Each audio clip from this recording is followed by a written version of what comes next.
Praise the Lord. கர்த்தருடைய பரிசுத்த நாமம் மைமைப்படுவதாக. இன்றைய தியானம் நீதிமொழிகள் 13ஆம் அதிகாரம் மற்றும் 14ஆம் அதிகாரம். இந்த நாள் தியானத்திற்கான தலைப்பு காத்திருக்க வேண்டுமா அல்லது செயல்பட வேண்டுமா. நம்முடைய வாழ்க்கையில் அநேக சூழ்நிலைகளின் வழியாக கடந்து செல்லும்போது நமக்கு இப்படிப்பட்ட ஒரு கேள்வி எழலாம். இந்த சூழ்நிலையில் நான் காத்திருக்க வேண்டுமா அல்லது நான் செயல்பட வேண்டுமா? இப்படி ஒரு கடினமான சூழ்நிலையில் ஆண்டவர் என்னை கிரியை செய்ய சொல்லுகிறாரா அல்லது காத்திருக்க சொல்லுகிறாரா? என்ன செய்வதென்றே தெரியவில்லை. நீதிமொழிகள் 13ஆம் அதிகாரம் 12ஆம் வசனத்தில் பார்க்கும்போது, நெடும் காலமாய் காத்திருத்தல் இருதயத்தை இளைக்க பண்ணும், விரும்பினது வரும்போதோ ஜீவ விருட்சம் போல் இருக்கும். இந்த வசனத்தில் நாம் பார்க்கும்போது நெடுங்காலமாக ஒரு காரியத்திற்காக நாம் ஆண்டவரிடத்தில் காத்திருக்கிறோம். நம்ம வாழ்க்கையில் நாம் தேடிக்கொண்டிருக்கக்கூடிய ஒரு நன்மையாக இருக்கலாம், அல்லது நம்முடைய உறவினர்களுடைய ரட்சிப்பாக இருக்கலாம், அல்லது ஏதோ ஒரு காரியமாக இருக்கலாம், அல்லது ஒரு பெரிய பிரச்சனை நாம் வேலை பார்க்கக்கூடிய இடத்துல இருக்குது, அல்லது நம்முடைய குடும்பத்தில் இருக்குது. எதுவாக இருந்தாலும் சரி, அதற்கு ஒரு பதிலுக்காக நாம் ஆண்டவரிடத்தில் காத்து கொண்டு இருக்கலாம். ஆனால் உடனடியாக நமக்கு வெளியில் எந்த விதமான வித்தியாசமும் தெரியாது. ரொம்ப நாட்களாக நம்ம ஆண்டவரிடத்தில் காத்து கொண்டு தான் இருப்போம். இதை குறித்து தான் இந்த வசனத்தில் நம்ம வாசிக்கிறோம். நெடுங்காலமாய் காத்திருக்கும் போது இருதயத்தில் என்ன நடக்குது என்றால், இருதயம் அப்படியே சோர்ந்து போகிறது அல்லது களைத்து போகிறது.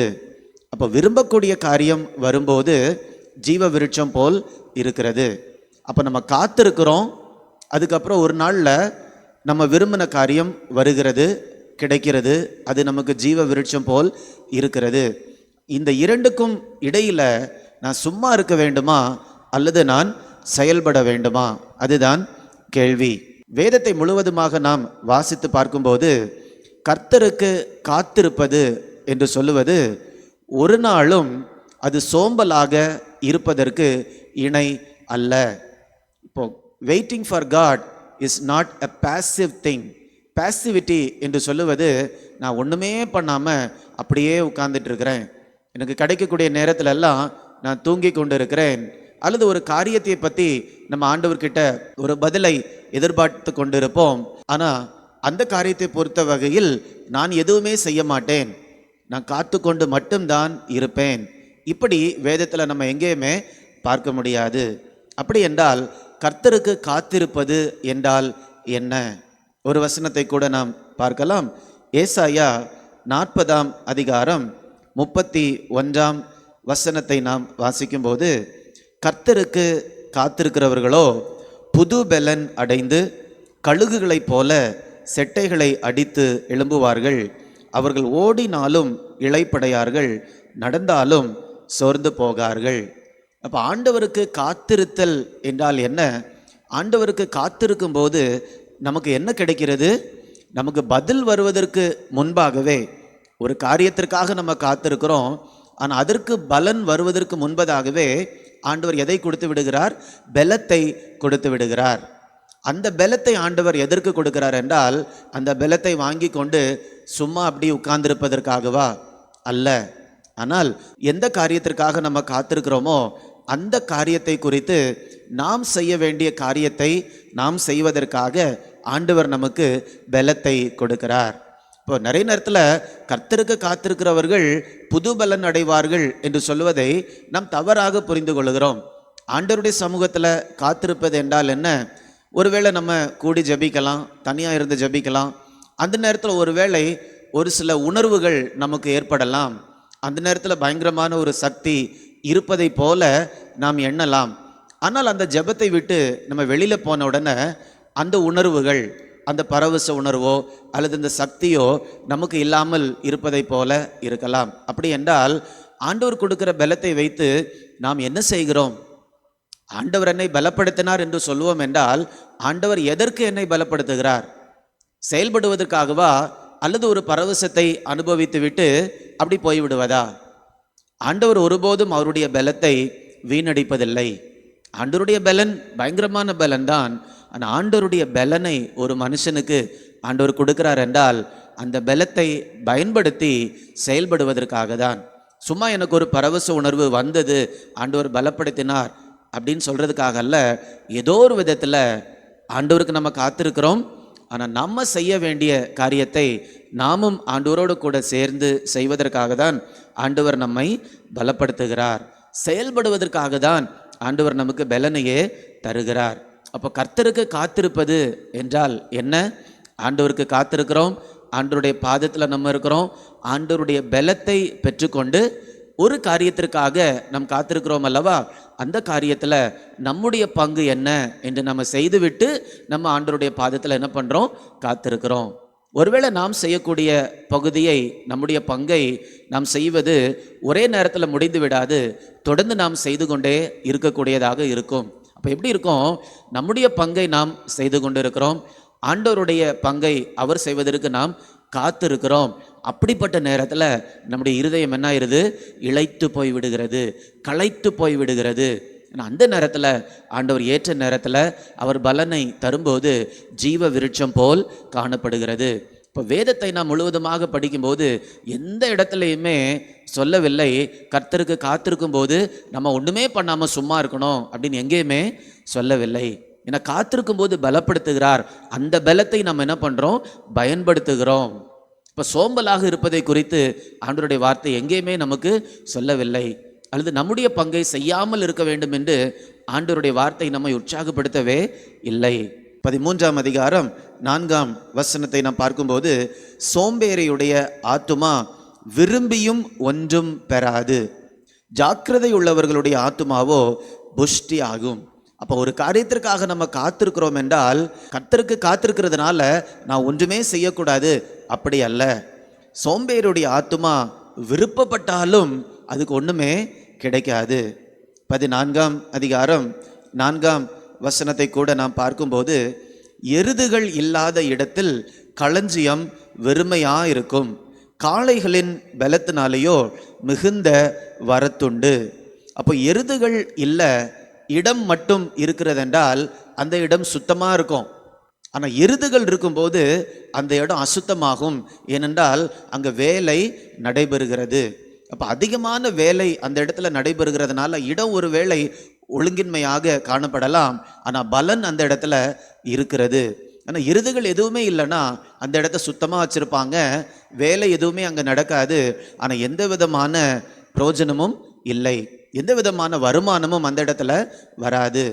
அப்போ நம்முடைய வாழ்க்கையில் எப்பொழுதுமே நாம் செயல்படுகிறவர்களாக இருந்து கொண்டே இருக்க வேண்டும். ஆண்டவருடைய பலத்தில் செயல்படுகிறவர்களாகவே நாம் காணப்பட வேண்டும். 14ஆம் அதிகாரம் 23ஆம் வசனத்தை நான் வாசிக்கிறேன். சகல பிரயாசத்திற்கும் பிரயோஜனம் உண்டு. இப்போ ஆண்டவர் நமக்கு பலன் அளிக்கிறார், அதற்கு முன்பதாக அவரோடு கூட சேர்ந்து அல்லது அவருடைய பலத்தில் நாம் பிரயாசப்பட வேண்டும் என்றும் ஆண்டவர் விரும்புகிறார்.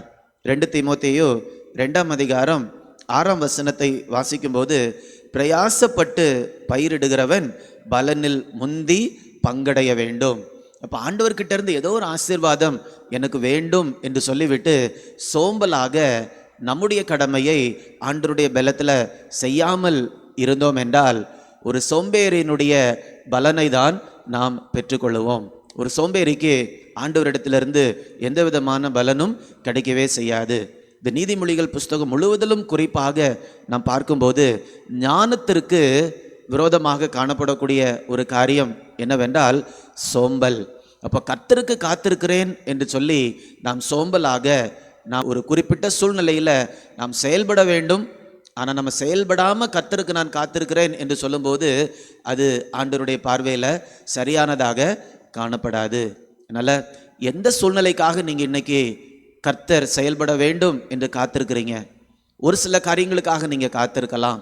ஆண்டவரே ரொம்ப நாள் ஆகிவிட்டதே, எவ்வளவு நாள் நான் இன்னும் காத்திருக்க வேண்டும் என்ற கேள்வியோடு கூட நீங்கள் இருக்கலாம். ஆனால் இன்றைக்கி நீங்கள் ஆண்டவர்கிட்ட கேளுங்க, ஆண்டவரே நான் 1 மாதமாக காத்திருக்கிறேன், 1 வருஷமாக இந்த காரியத்திற்கு நான் காத்திருக்கிறேன், ஆனால் இந்த காரியத்தில் என்னுடைய பங்கு என்ன? இயேசு செய்த அற்புதங்களை புதிய ஏற்பாட்டில் நம்ம பார்க்கும்போது ஒவ்வொரு அற்புதம் செய்வதற்கு முன்பாகவும் மனுஷங்க அவர்களுடைய பொறுப்பை செய்தார்கள். கானா ஒரு கல்யாணத்தில் ஆண்டவர் தண்ணீரை திராட்சரசமாக மாற்றுவதற்கு முன்னால மனிதர்கள் செய்த பங்கு உண்டு. அது என்ன பங்கு? அந்த ஜாடியில் தண்ணீரை ஊற்றினது. மனுஷங்க அவங்க பங்கை செஞ்ச உடனே ஆண்டவர் ஒரு பெரிய அற்புதத்தை அந்த இடத்துல செய்கிறார். லாசருவே வெளியில வா என்று ஆண்டவர் சொல்லுகிறார். அந்த இடத்துல மற்றவர்களை பார்த்து ஆண்டவர் செய்ய சொன்ன காரியம் என்ன? நீங்கள் இந்த கல்லை புரட்டி போடுங்கள். அப்போ இயேசு செய்த அற்புதங்களில் அநேக காரியங்களை நாம் பார்க்கும்போது நம்முடைய பொறுப்பை நாம் செய்யும்போது நம்மால் செய்ய முடியாத காரியத்தை ஆண்டவர் செய்கிறார். இந்த நாளிலும் கூட கர்த்தருக்கு காத்திருக்கிறீர்களா? இருதயம் களைத்து போய்விட்டதா? சோர்ந்து போய்விட்டதா? ஆண்டவர்கிட்ட கேளுங்க, ஆண்டவரே நான் என்ன செய்ய வேண்டும்? அப்போ ஆண்டவரோடு கூட சேர்ந்து நாம் கோஆப்ரேட் பண்ணும்போது ஆண்டவர் ஏற்ற நேரத்தில் அவர் செய்ய வேண்டிய காரியத்தை செய்து நம்முடைய வாழ்க்கையை மகிழ்ச்சியாக்குவார். அப்படி ஆண்டவர் கிரியை செய்யும்போது இருதயத்தில் ஜீவ விருட்சத்தையே பெற்றுக்கொண்டதை போன்ற ஒரு அனுபவம் நமக்கு காணப்படும். சோம்பலை ஒரு நாளும் வேதம் உற்சாகப்படுத்தினதே இல்லை. நாம் ஜெபிக்கலாமா? அன்பின் பரலோக பிதாவே, உமக்கு நன்றி செலுத்துகிறோம். இந்த நாளிலும் கூட கர்த்தருக்கு காத்திருத்தல் என்றால் என்ன? அந்த நேரத்தில் நாங்கள் என்ன செய்ய வேண்டும்? ஆண்டவரிடத்திலிருந்து பலனை பெற்றுக்கொண்டு செயல்பட வேண்டும் என்று நாங்கள் பார்க்கிறோம். அப்பா, ஒரு சோம்பேறியுடைய வாழ்க்கையில் ஆண்டவரிடத்திலிருந்து எந்த நன்மையையும் பெற்றுக்கொள்ள முடியாது என்று வேதத்தில் நாங்கள் வாசிக்கிறோம். தகப்பனே, எங்களுடைய வாழ்க்கையில் நாங்கள் சோம்பலாக இராதபடிக்கு கடினமாக உழைக்க பிரயாசப்பட ஆண்டவர் கிருபை தரும்படியாய் ஜெபிக்கிறேன். தகப்பனே, எங்களுடைய வாழ்க்கையில் இருக்கக்கூடிய ஒவ்வொரு சூழ்நிலையிலும் நாங்கள் பிரயாசப்பட ஆண்டவர் கிருபை தரும்படியாய் ஜெபிக்கிறேன். தகப்பனே, பிரயாசப்பட்டு நாங்கள் விதைக்க ஆண்டவர் கிருபை தரும்படியாய் ஜெபிக்கிறேன். அப்பா, அப்படியே ஆண்டவரை சார்ந்து ஆண்டவருடைய பலத்தில் நாங்கள் பிரயாசப்படும் போது உம்முடைய கரத்திலிருந்து ஆசீர்வாதத்தை பெற்றுக்கொள்ளுவோம் என்று விசுவாசிக்கிறோம். அப்படியே ஆண்டவர் செய்து எங்களுடைய இருதயத்தை மகிழ்ச்சியாக்குங்க. உம்முடைய நாமத்தை மகிமைப்படுத்துங்க. மீட்பர் இயேசுவின் மூலம் கேட்கிறேன் நல்ல பிதாவே. ஆமேன், ஆமேன். God bless you. God bless you.